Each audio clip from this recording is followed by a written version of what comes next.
Here are 7 ways to commit your life to God and to stay committed for the long haul. 1. Commit to Jesus. Your first and foremost commitment is to give your heart to God by receiving Jesus Christ as your Saviour. If you've already done this at any point in your life, you don't have to do it again, even if you've sinned badly, because Jesus never has and never will leave you. But if you haven't, you can receive Jesus into your heart right now by sincerely praying the short prayer I've put into the description. 2. Receiving the Holy Spirit. The Holy Spirit is our ultimate spiritual helper. Here's a list of the ways the Holy Spirit assists us to live out our commitment to Christian life. Gives us spiritual gifts to aid our service. Reminds us of what God's Word has said. Comforts and strengthens us. Emboldens and empowers us to share the faith with others. Produces spiritual fruit in us such as love, joy and peace. Intercedes for us in prayer. Renews us spiritually. Convicts us of sin and leads us to repentance. Guides us into all truth. Transforms our character, conforming us to the image of Christ.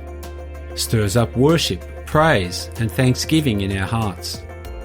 Directs our steps, sometimes through impressions, dreams or divine revelation, and much more.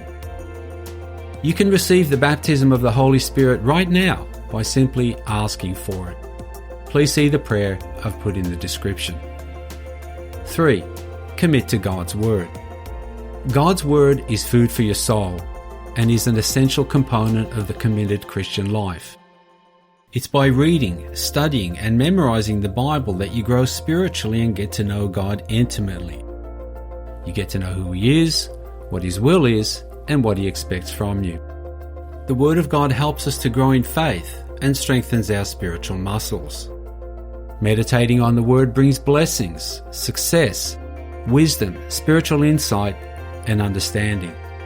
The Word of God cleanses us, heals us, makes us happy, and gives us peace. You should seek out trusted spiritual mentors who can help you understand the Scriptures, recommend meaningful passages, and show you how to live them out.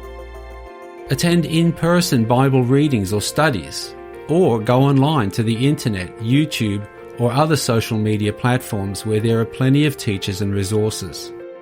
Pray and ask God to lead you to the right ones.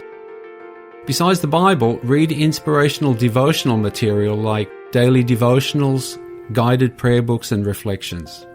Just like you have to eat in order to have physical strength, you have to eat and drink of the Word every day to have spiritual strength. So commit yourself to habitually spending a set amount of time per day solely in reading the Word of God. It is a must. 4. Commit to prayer. Prayer is your personal phone connection to God, where you can exchange thoughts with Him on matters unique to you. You can confidently bring your requests to God in prayer, knowing that He has promised to answer. However, prayer is much more than just petitioning God for your needs. It's a way to develop and maintain an intimate relationship with Him. In prayer, you can praise Him for His goodness and thank Him for His blessings. God is your most trustworthy confidant, so you can share your most intimate thoughts and feelings with Him. Your trials, your triumphs, your frustrations, your questions, anything. And you can hear from God as well, usually by an impression He gives to your mind and heart. Commit to setting aside daily time for prayer alongside your time reading His Word. Not only that, you can be in prayer anywhere at any time of the day or night as well. It's like thinking as you go. 5. Commit to fellowship with other Christians. Try to find a spiritual family you can truly belong to. Whether it's a small congregation, a home church, or even a Bible study and prayer group in someone's living room. Seek out a team of faithful, loving Christians who can become like brothers and sisters to you. Look for a fellowship where you're known, where you can grow in your walk with Christ, and where you can join in actively sharing the gospel and serving your community together. Weekly church attendance in a large, impersonal congregation has value, but it's not the best, and it shouldn't be your only source of fellowship. In fact, large congregations and megachurches often leave people feeling isolated, drifting in and out without building meaningful bonds or growing in their faith. Instead, follow the example of the early believers who gathered in homes and small groups. Their closeness and mutual care strengthened their faith and gave them power to live and witness for Christ. 6. Commit to discipleship.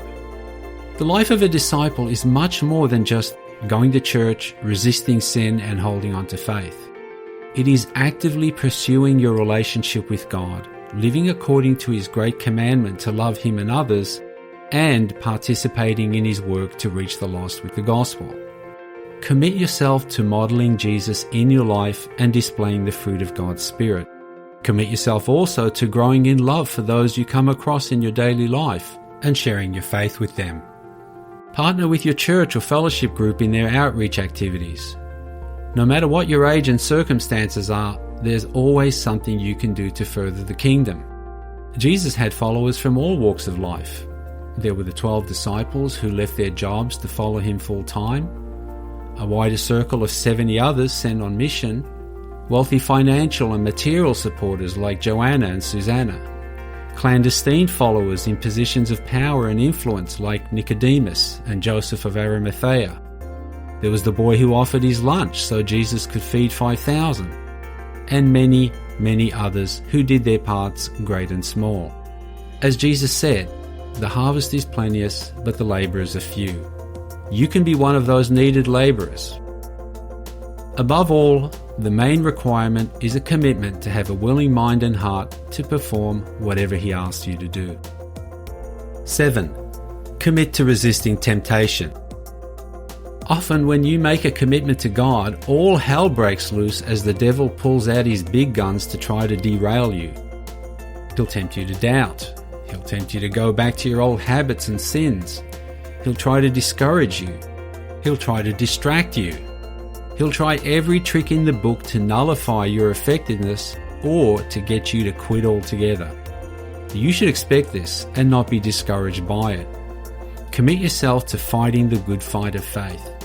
When he attacks and temptation hits, resist the devil, and the scripture promises he will flee from you. Be like Nehemiah, who when Israel's enemies tried to distract his work on rebuilding the temple wall, he refused to listen to them and kept right on doing his historic work. If you're starting from scratch, you can't just jump in and do all these things at once. It takes time to grow in the faith and learn to live out your commitment to God fully. So just start with the basics. First, by ensuring you've received Jesus as your Saviour and are baptized with the Holy Spirit, and then progress from there step by step. You'll never regret committing your life to God and living fully for Him. You'll receive abundant blessings in this life and tremendous rewards in the next. Thanks for tuning in. Please leave your thoughts in the comments section. We'd love to hear from you.